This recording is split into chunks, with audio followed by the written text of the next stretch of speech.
What's up, guys? Welcome to the Chess Giant. This is Solomon Riddell, and today we got a classic Hippopotamus Defense game by my guy Daniel King over at Power Play Chess. Here he was playing with the black pieces against Nailberry back in 03, and in it he used some very resourceful and high-level creative chess, much of which I think y'all will enjoy and hopefully learn a thing or two from. Here, White starts off the game with the ready/Zarkator opening with knight f3, fighting for the central squares on d4 and e5 without yet using one of their central pawns on the e and d files. And now from black, we see the queenside fianchetto variation with b6 followed by bishop b7. Here, King putting immediate pressure on this pawn on e4, and following knight c3, we see e6, and following d4, here King could have continued with bishop b4, an Owens defense type move, pinning this knight on c3 to the king on e1, and simply threatening to capture off this central pawn on e4, as we're going to be pinning that knight, which is currently the key defender of that square. But here we see this idea of d6 followed by knight d7 and a very quick move of knight e7. Here King making it clear that he's trying to reach that hippo setup, and following White playing normal looking chess with rook e1, we now see the second bishop on this dark square of f8 become fianchetto with g6 followed by bishop g7. So here King has really reached a version of the Hippopotamus defense, bringing these central pawns to e6 and d6 and tucking these knights straight behind, and on top of that, fianchettoing both his light squared bishop as well as his dark. Now, most Hippo players bring their pawns to h6 and a6 as well, trying to defend those key b5 and g5 squares, but in this game, you're gonna see h5 and a5. I mean, here King really trying to expand on both sides of the board, create some space, and almost reaches a crab opening type setup. Now, obviously, he doesn't do this right away. White now continues with c3, defending the central pawn on d4, and we now see King just continue with castling kingside. Natural good chess right there.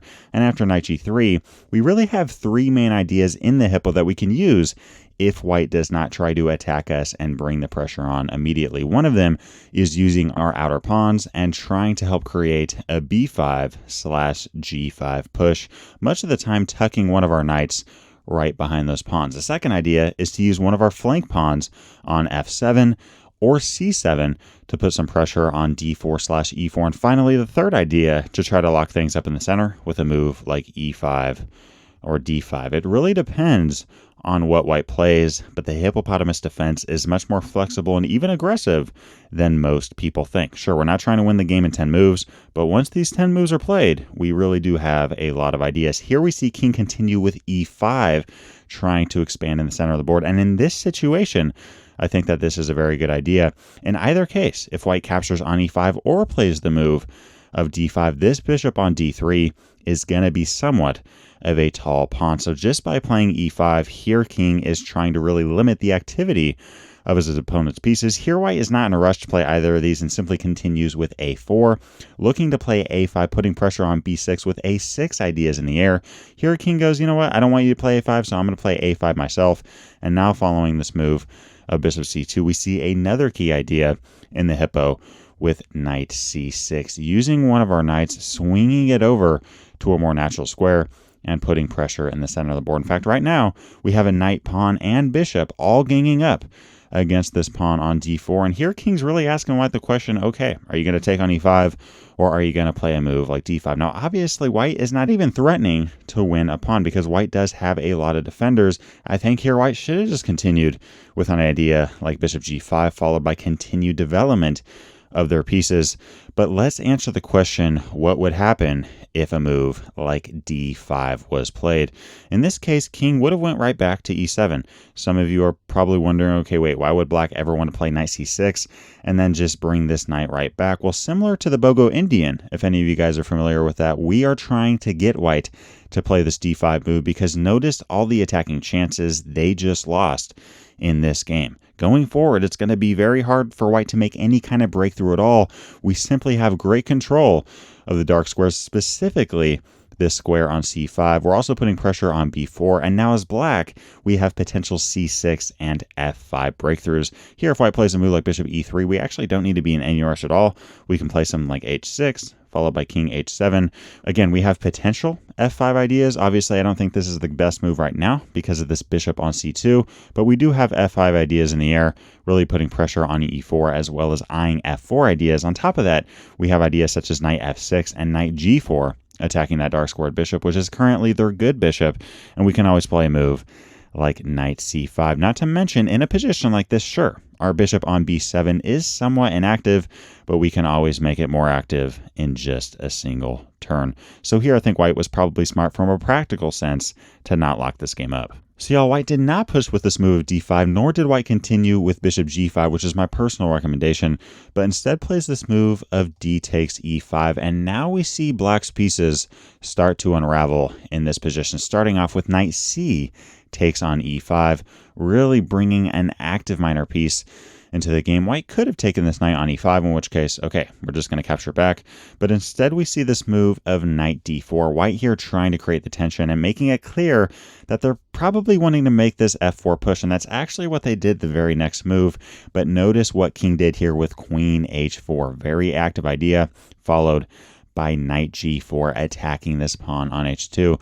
And here white actually played very good defensive chess with knight f3. But I think that there's a lesson that we can learn here, and that's to be very careful when pushing pawns in front of your king. Now, of course, this f4 move was just played, but this doesn't really weaken the king on g1 as much as a move like h3. White may have been tempted to play a move like h3 here, using Harry the h-pawn and really trying to get rid of this knight on g4. But notice here, our knight doesn't need to run away. In fact, by playing this, we're simply going to capture the knight on g3. And sure, white does capture back, but all of a sudden, white has some pretty big targets that we're going to start going after, starting off with knight f6, simply attacking this pawn on g4. We're about to win the pawn unless white tries to save it with a move like g5, in which case we throw our knight into g4 and talk about an active pair on g3 and g4. In fact, right now we would love to play a move like queen h2 with check and really chase this king out of its home. So here we'll probably see a move like knight f3, trying to prevent that queen h2 check idea.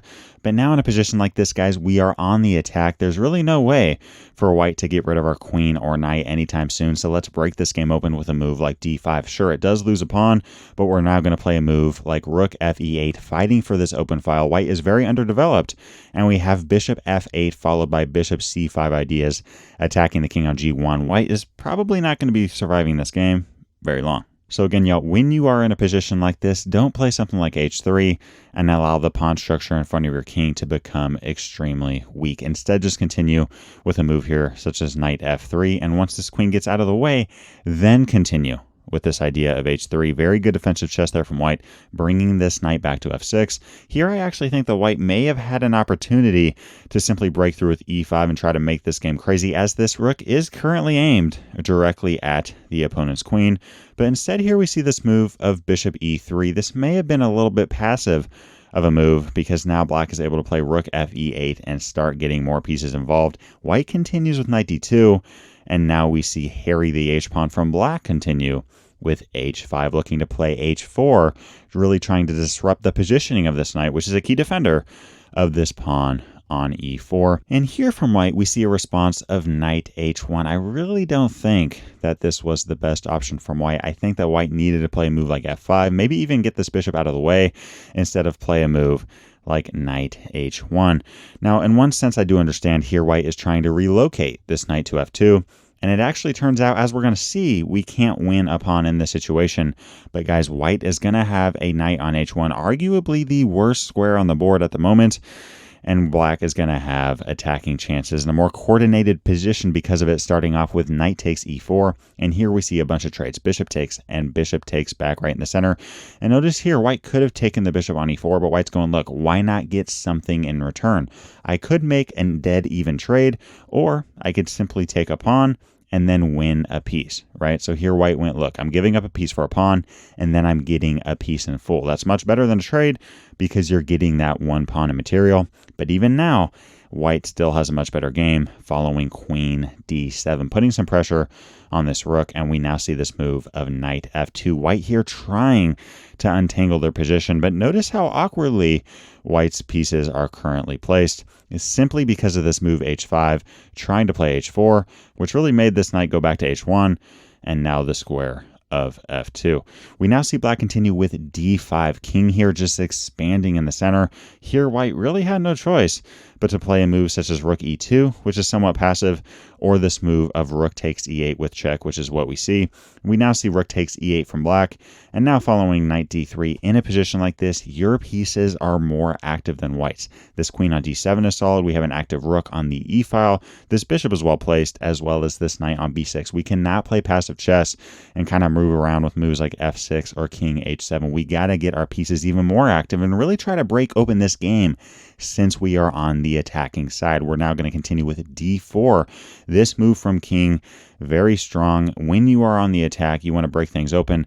Notice here, white can't really take on d4 because first off, this is just a bad principle because when you're playing defensive chess, you want to close things down, but also because of this move of queen takes d4, which really just shows the general principle I just shared. We're attacking the king and we're attacking this knight on d3, so if white wants to save their knight, they're going to have to play a move like knight f2, but now we have the option of taking on b2, taking on f4, and here black is not far away from winning this game. So y'all, here king with the more active and coordinated pieces try to play attacking chess with d4, and here white tries to close things down with c4. But again, we continue to keep the pressure on white. Queen f5, attacking this knight on d3, and following queen f1, defending it, we see rook e3, again attacking this knight on d3, and for a second straight move, white defends that knight with rook a3. One general principle that I try to tell my students is to always look at the activity of your pieces and try to improve it every single move. Let's do an analysis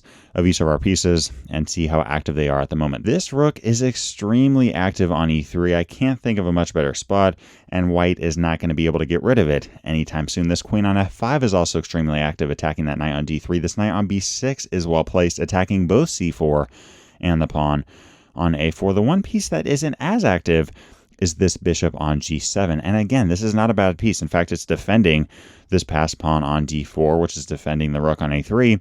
But this bishop can be improved, and that's exactly what we see here with bishop f8, attacking the rook on a3. White here could have played an option like rook b3, but all of a sudden we're capturing on a4, and white's position is falling apart by the move. So here white plays this move of c5, simply giving up a pawn, which black accepts, and now white trying to trade down into an endgame that they can hang on to. Here white is only down a pawn, but notice here white has double isolated pawns on the a file, and more importantly, we have this passed pawn on d4, which is not far away from promotion, and an active queen and knight on top of that. Here white continues with knight e4, trying to attack this queen on c5, and here black could have captured on a3 and simply went up 2 pawns, but here king's going, look, I don't really care about the pawn on a3 or even the pawn on a4. I am trying to simply get this pawn to d1 as quickly as I possibly can. So we see this move of queen c2, eyeing d3 and d2, followed by promotion ideas. And now white should have played a move such as queen f3. I really think that this was white's only chance to try to hang on in this position, hanging on to this knight, which is currently defending the square of d2. But I mean, even then, if white plays something like queen f3, we're going to play something here like d3, knight c4. You get the point. I mean, white's position is simply losing here no matter how you cut this thing up. White continues with knight f6 check, but we now just see this move of king g7. And notice there's really no safe squares for this knight to go to, except for the square on e8. But now after knight e8 check, we play king f8, and yet again, there is no safe square except for back to f6. So that's exactly what we see. And we now see black continue with d3, looking to play d2 and d1. Here white continues with knight e4, but again, we see d2, and now white resigns this position. White really just needs to give up this knight for the pawn on d2, or play a move such as knight f2. But in that case, we're going to play knight d5, and a move like knight e3, putting even more pressure and support for that d1 push. And guys, here white's completely losing. So we see a game over. Nice game by Daniel King over Power Play Chess. Some very resourceful chess using both of the A and H pawns, creating space on both sides of the board, maintaining pressure on the opponent, and always looking to improve the positioning of his pieces to get a 1 game. Thanks for watching, and thank you especially to all of you engaging on Patreon. Your donations are helping the Chess Giant team to continue developing more and better chess content. If you want to learn more about the extras you can unlock by subscribing at one of our Patreon tiers, hit up the link in the description if interested. Thanks for watching today's video. If you'd like to see the theory behind the Hippopotamus Defense, click that video to the left. If you'd like to see our entire Hippopotamus Defense playlist, click that playlist to the right. Leave a comment down below to let me know what other videos you'd like to see covered on this channel. And as always, I appreciate you guys. Thanks for watching. Peace.